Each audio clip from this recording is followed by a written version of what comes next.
श्री कृष्ण मित्रों, मैं प्रियंका स्वागत करती हूँ आपका जीवन और आध्यात्म में। कैसे हैं आप सब मित्रों? आज मैं आप लोगों के लिए लेके आई हूँ एक साखी जिसका शीर्षक है बांस का पेड़। चलिए कहानी को सुनते हैं।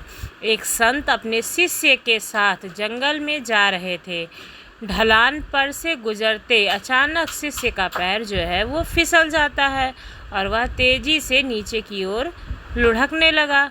वह खाई में गिरने ही वाला था कि तभी उसके हाथ में बांस का एक पौधा आ गया।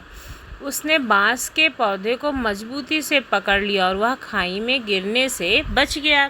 बांस धनुष की तरह मुड़ गया, लेकिन ना तो वह जमीन से उखड़ा और ना ही टूटा। वह बांस को मजबूती से पकड़कर लटका रहा। थोड़ी देर के बाद उसके गुरु पहुँचे। उन्होंने हाथ का सहारा देकर के शिष्य को ऊपर खींच लिया। दोनों अपने रास्ते पर आगे बढ़ चले। राह में संत ने शिष्य से कहा, जान बचाने वाले बांस ने तुमसे कुछ कहा? तुमने कुछ सुना था? तो शिष्य ने कहा, नहीं गुरुजी, शायद प्राण संकट में थे इसलिए मैंने ध्यान नहीं दिया और मुझे तो पेड़ पौधों की भाषा भी नहीं आती है।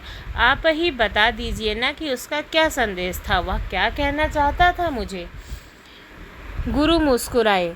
खाई में गिरते समय तुमने जिस बांस को पकड़ लिया था वह पूरी तरह से मुड़ गया था, फिर भी उसने तुम्हें सहारा दिया और तुम्हारी जान बचाई। संत ने बात आगे बढ़ाई। बांस ने तुम्हारे लिए जो संदेश दिया वह तुम्हें ये दिखाता है कि गुरु ने रास्ते में खड़े बांस के एक पौधे को खींचा और फिर छोड़ दिया।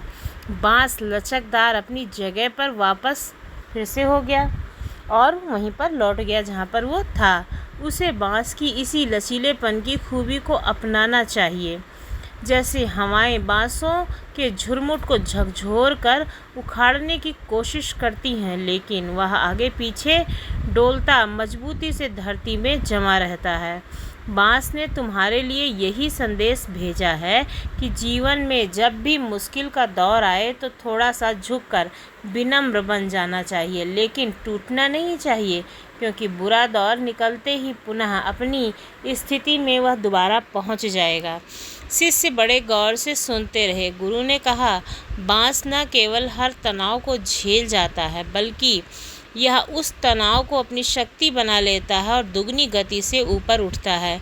बांस ने कहा कि तुम अपने जीवन में इसी तरह से लचीले बने रहना। गुरु ने शिष्य को कहा कि पुत्र, पेड़ पौधों की भाषा मुझे भी नहीं आती है।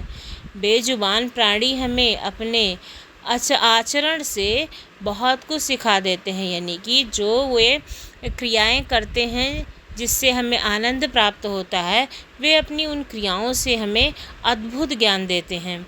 ज़रा सोचिएगा कितनी बड़ी बात है। हमें सीखने से सबसे ज़्यादा अवसर उनसे मिलता है जो अपने प्रवचन में नहीं बल्कि कर्म से हमें लाख टके की बात दिखा देते हैं। हम नहीं पहचान पाते तो वो हमारी कमी है।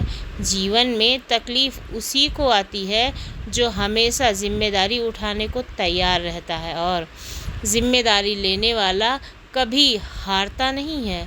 या तो वो जीतता है या फिर वो सीखता है। ज़िंदगी में जिम्मेदार बनिए और बांस की तरह झुकना सीखिए, तभी जीवन का आनंद मिलेगा और हम अपने कर्मों से दूसरों को सिखाएंगे। कोई ज़रूरी नहीं है कि आप प्रवचन करें या फिर को इकट्ठा करके ज्ञान दें।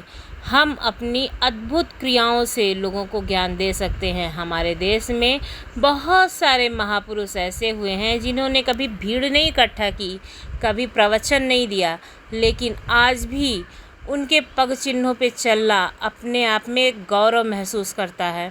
भारत में उनका जन्म लेना भी हमें सम्मान देता है। आपको ये साखी कैसी लगी ज़रूर बताइएगा। अगर अच्छी लगी हो तो हमारे चैनल को सब्सक्राइब करना ना भूलिएगा। धन्यवाद।